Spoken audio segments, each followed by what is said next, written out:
네, 안녕하세요. AP투자연구소의 윤사무의 팀장입니다. 오늘 알아볼 기업은 전일에 이어서 텔레칩스라는 회사고요. 코드번호는 054450입니다. 네.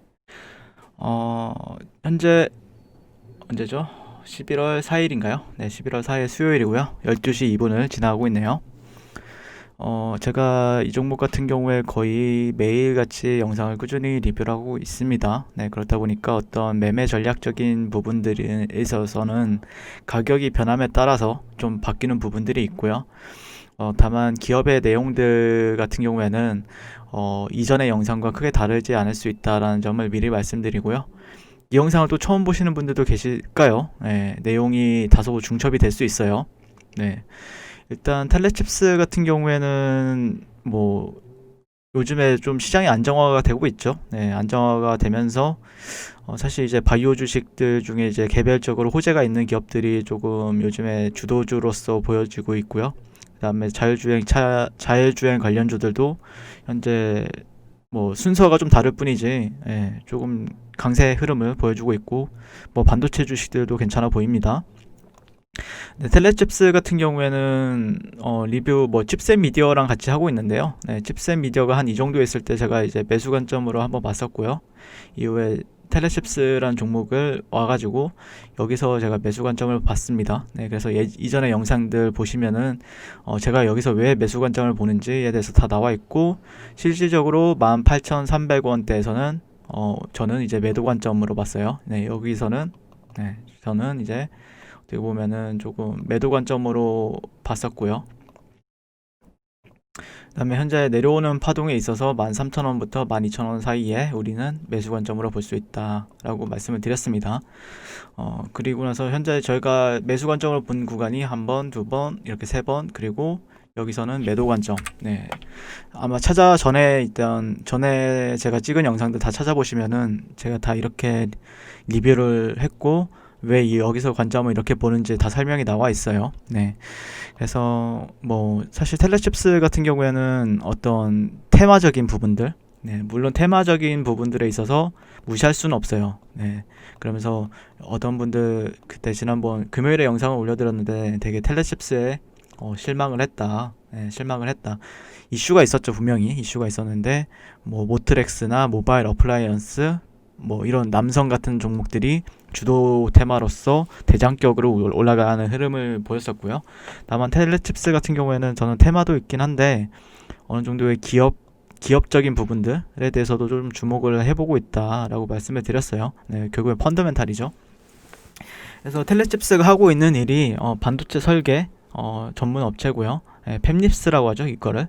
반도체 설계를 뭐 파운드리도 있고 팹리스도 있고 디자인 하우스도 있고 이런데, 아무튼 텔레칩스 같은 경우에 이제 차량용 인포테인먼트 AP 설계와 공급 사업을 영위하고 있고, 그 다음에 이제 좀 호재가 나왔던 게 이때 9월 달이었나요? 이때 나왔던 게 이제 영국의 다이얼로그 반도체와 파트너십을 맺고 차량용 인포테인먼트 클러스터용 AP를 적용을 하기로 했었죠. 그래서 자율주행 관련주 중에서도 뭐 테마가 아닌 약간 기업성까지 가지고 있으면서 좀 눈여겨볼 만한 회사는 텔레칩스에 관심을 보이자라는 생각을 가졌었고요.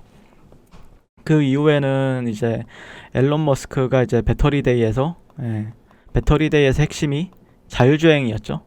배터리데이에서 핵심은 배터리가 아닌, 배터리들은 이제 재료 소멸로 떨어지고, 그때 당시에 언급했던 게 이제 자율주행에 대해서 언급을 하면서 자율주행 관련주들이 상승을 이렇게 파동을 나오는 흐름을 보였습니다.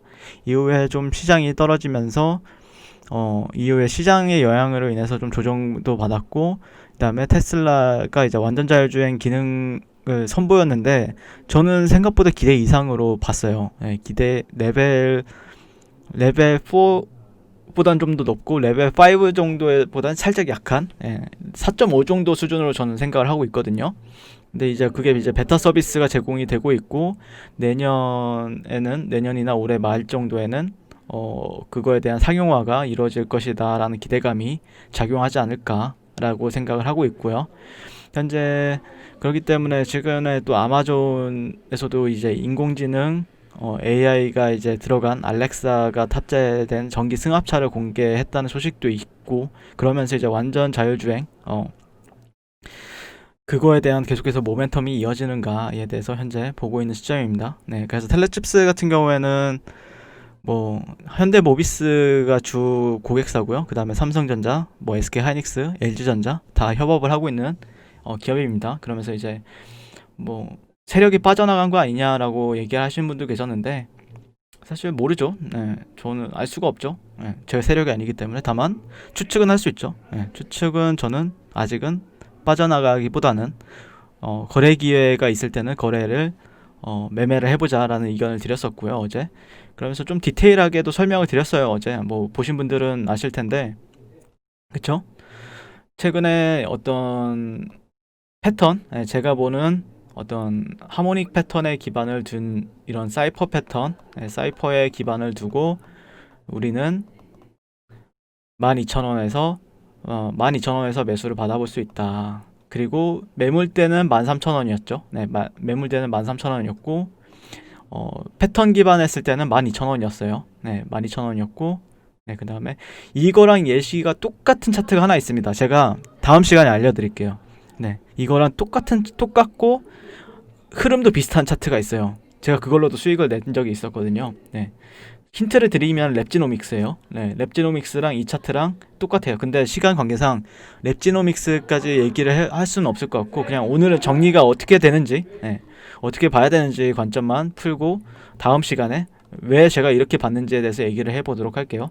그래서 주가 같은 경우에는 이렇게 저항을 받고 빠졌어야 되는 위치에 있었죠. 네, 뭐 이걸 로그 눈금으로 보든 아니면은 선형 눈금으로 보든 어떻게 보면은 이렇게 저 같은 경우에는 여기가 이탈이 나왔기 때문에 이 구간에서는 오히려 빠지는 게 맞다. 근데 예시를 들어서 이렇게 주가가 빠지지 않고 올라타고 지지를 받게 되었을 경우에는 우리는 매수 관점으로 대응할 수 있다. 자, 그때 우리의 손절가는 어떻게 된다?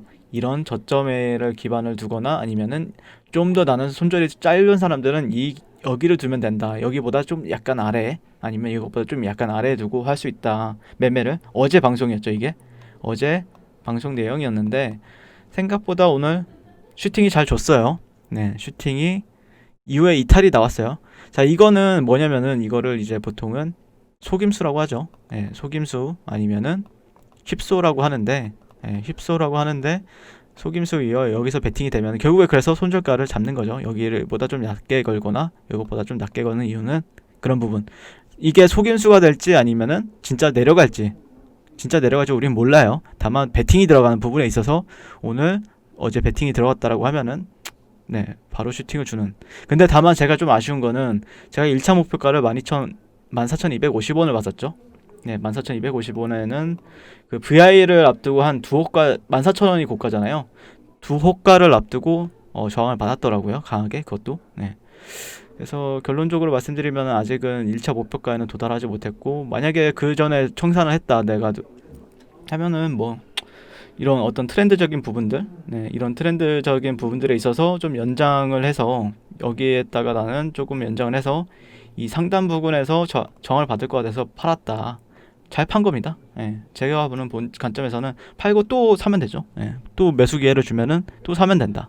그리고 14,250원, 그 다음 2차는 15,600원을 보고 있었는데 여기서도 왜 저항을 받았는지 알려줬죠. 여기서 왜 저항을 받는지 단타꾼들이 빠르게 청산하고 나가서 그래요. 그리고 나서 이제는 다시 한 번 더 도달할까 아니면은 뭐 여기를 14,250원을 목표가로 잡은 사람들은 기다리는 것 같고 여기를 이제 트렌드적인 부분들에 있어서 저항을 받을 것 같다라고 한 사람들은 청산을 한 것 같고 그런 부분이 있습니다. 현재 제가 보는 관점에서는요. 뭐 세력이 글쎄요. 제가 세력이 뭐 빠지든 안 빠지든 그건 저한테 별로 중요하진 않습니다. 세력이 기관이 될 수도 있고 외국인이 될 수도 있고 그 사람들이 판단하기에 올라갈 것 같다라고 하면 또 들어와서 그게 수급적인 요인들에서 들어오는 부분들이 있기 때문에 그런 것도 더 뭐 그런 부분들 참고를 하셔야 되겠죠. 매매하실 거면은 그 다음에 뭐 결국에는 저가 12,000원이 저가가 되었습니다. 12,000원이 저가가 되었고 이상 어떻게 여기 보면은 이제 매물대적인 요인들, 네, 매물대적인 요인들에 있어서 지지를 받아줄 것인가에 대한 관점을 현재 보고 있습니다. 네, 시청해주셔서 감사드리고 송수자하세요. 그리고 무료 추천 종목을 매일매일 드리고 있습니다. 네이버에서요. AP투자연구소를 검색하시고요. 웹사이트 상단에 AP투자연구소 홈페이지로 갈 수 있는 링크가 나옵니다. 이렇게 클릭하시게 되면요. 네, 홈페이지로 접속하실 수가 있는데요. 화면 가운데 라이브로 깜빡깜빡하는 게 보이시죠? 그 밑에 2020년 무료 추천 종목이 있습니다. 클릭하시게 되면 매일매일 저희 소장님께서 댓글로 리딩을 해드리고 있습니다. 10월 30일, 10월 29일 계속해서 매일매일 추천 도와드리고 있고요. 오늘의 추천 종목의 동향을 한번 살펴보도록 할게요. 네, 7시 47분부터 댓글 리딩에 들어가신 걸 볼 수가 있고요. 간밤에 있었던 미증시에 대한 설명부터 상승과 하락에 대한 이유까지 댓글로서 리딩을 도와드리고 있습니다. 그래서 이제 9시가 되면 종목 추천이 나가는데요. 종목명, 매수가, 1차 목표가, 손절가가 함께 제시가 됩니다. 오늘 같은 경우에는 신성 ENG가 추천이 나왔고요. 현재가 3,170원 매수, 1차 목표가 3,265원, 손절가 3,020원으로 대응합니다. 라고 목표가와 손절가가 같이 제시가 됩니다. 그랬을 때 주가가 상승하게 되었을 때 목표가에 도달했을 때는 목표가에 도달했다고 댓글로서 리딩을 도와드리고 있고요. 하락하면 하락하게 되었다고 손절에 대한 리딩도 함께 해드리고 있습니다. 지금 이 무료 추천 종목은 로그인을 하지 않아도 누구나 다 볼 수 있는 공개되어 있는 댓글 리딩이기 때문에 홈페이지에 오셔서 종목이 필요하신 분들은 많은 도움 받아가시면 좋겠습니다. 감사합니다.